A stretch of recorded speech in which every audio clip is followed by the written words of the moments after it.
Hello everyone, welcome back to another video, and today we're talking about Moon Knight Episode 2. And wow, this show is awesome so far, at least in my opinion. But yeah, without spoilers, there's not much to say, so I will dive into some mild spoilers right away. But if you are curious, how good is this show? Really good so far. Go check out Episode 2 or the first two episodes if you haven't yet. Go check those out because they're awesome. I'll give you 3 more seconds to click away. Now let's dive into some spoilers. Alright, so this episode starts off actually interestingly, where it seems like Steve is just waking up and it was a dream until he goes to work and finds out it's not a dream. It was not a dream because it actually happened. But we also learn that no one else could see the Jackal that attacked him. And when he walked out of the bathroom, he wasn't wearing the Moon Knight suit like he was when it happened.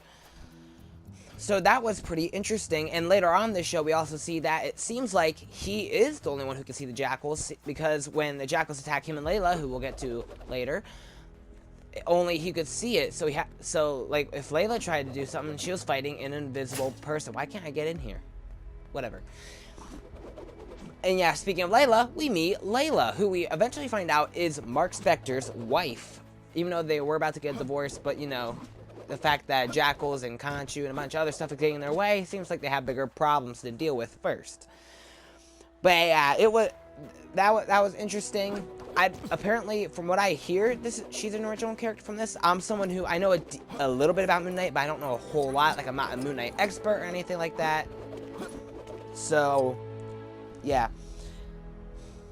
And then we learned some other interesting things, like how we learn a bit more about the villain, played by Ethan Hawke, who I believe they called Arrow, which I believe is also his name in the comic books.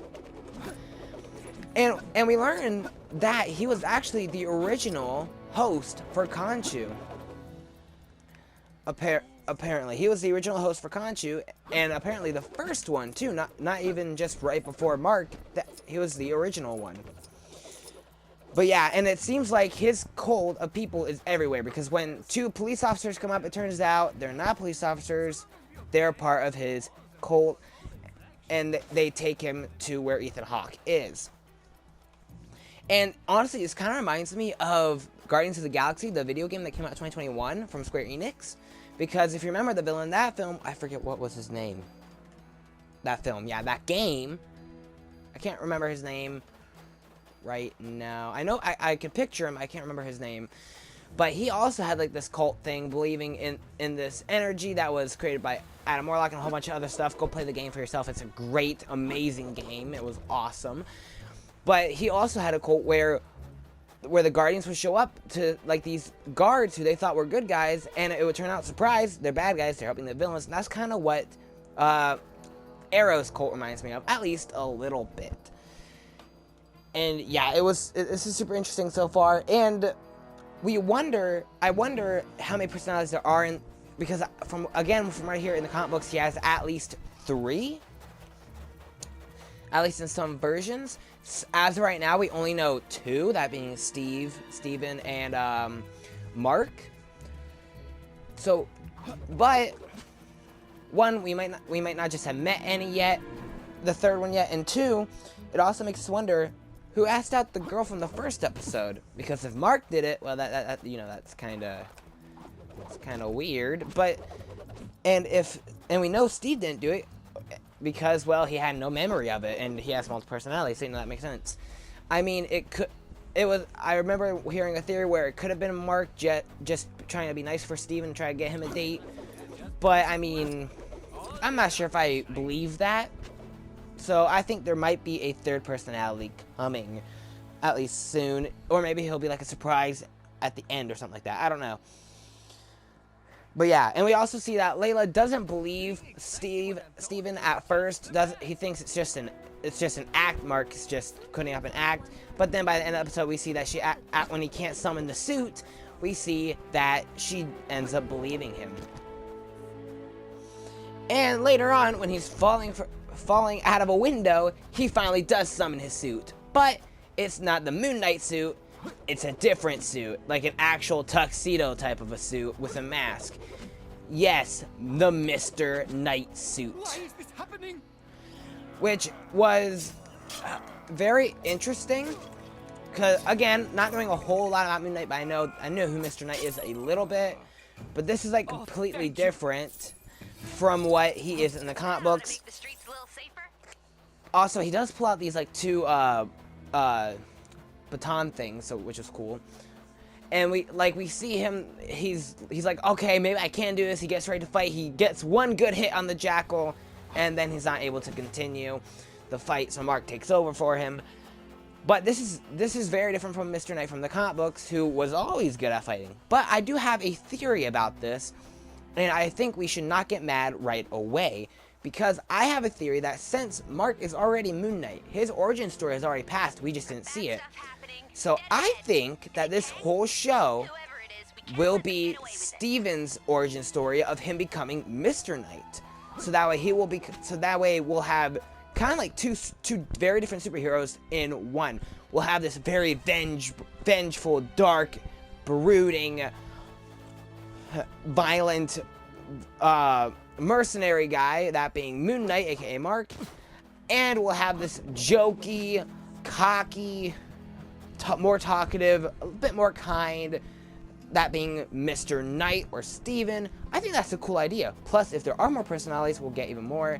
And this would also mean that any personality in this body can summon the suit. It just will probably be different depending on the personality. So if there are more personalities, it will probably be a different suit. And there's a couple things they can choose from in the comics. I'm actually curious. Is there any others in this game? I don't think so. But yeah, so I think that is super interesting. And yeah, so that's my theory. I could be wrong, but that's my theory. I think it's going to be an origin story for Minster Knight, Steven as Minster Knight.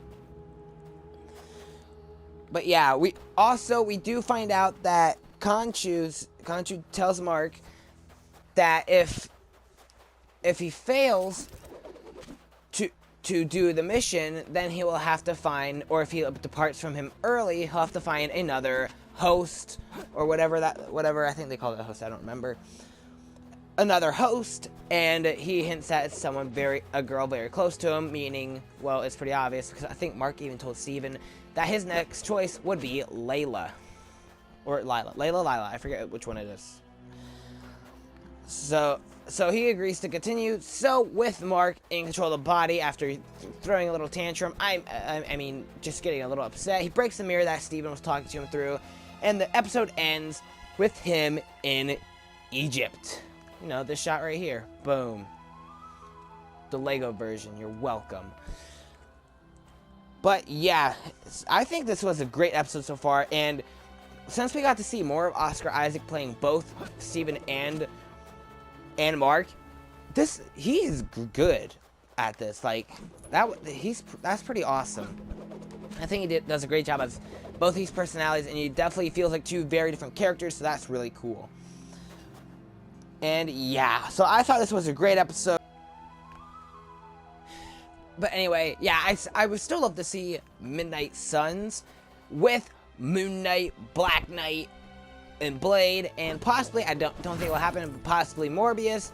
And again, I don't think this will happen, like, at all. I think this has even less chance of happening than Morbius joining the Midnight Suns. But Ileana Rasputin, aka Magic, from the New Mutants, played by Anya Taylor-Joy from that movie. Just because, well, I think that'd be a great Midnight Suns. And I wonder who else could be in the Midnight Suns. I think I asked this last episode review. Who could be part of the Midnight Suns? I think there's some great choices. I remember Oscar Isaac has mentioned Daredevil. That'd be awesome, especially with Charlie Cox now playing him in the MCU, which is awesome. Also, I almost forgot to say that there's some awesome Moon Knight action actually in the end, especially when he, well, you know, impales the Jackal. But there's a pretty epic chase scene. I thought that scene was pretty cool, especially with the Moon Knight suit. That was awesome. But what did you guys think of this episode? Did you love it? Did you hate it? Did you think it was okay? I can't wait to see what happens next. I'm super excited. I can't wait to see what you guys think of this episode. Tell me in the comments section down below. If you want to see more videos like this, please start hitting this like button. Please hit the like button if you like this. Please hit the subscribe button if you want to see more videos like this. Because I reviewed WandaVision, Loki. Did I do review Loki? I reviewed some episodes of Loki. WandaVision, Hawkeye, as well as a bunch of movies like Spider-Man No Way Home, Black Widow, the Batman, and even the late Morbius. Which I still want to see Midnight Suns with Moon Knight, Black Knight, Blade, and it would be awesome. Doubt it will happen, but it'd be awesome if Morbius joined it, as well as it'd be awesome if Illyana Rasputin, aka Magic from the New Mutants, joined it. But you know, we'll see what happens. Thanks so much for taking time to watch, and I hope to see you guys in the next video. Adios. Bye.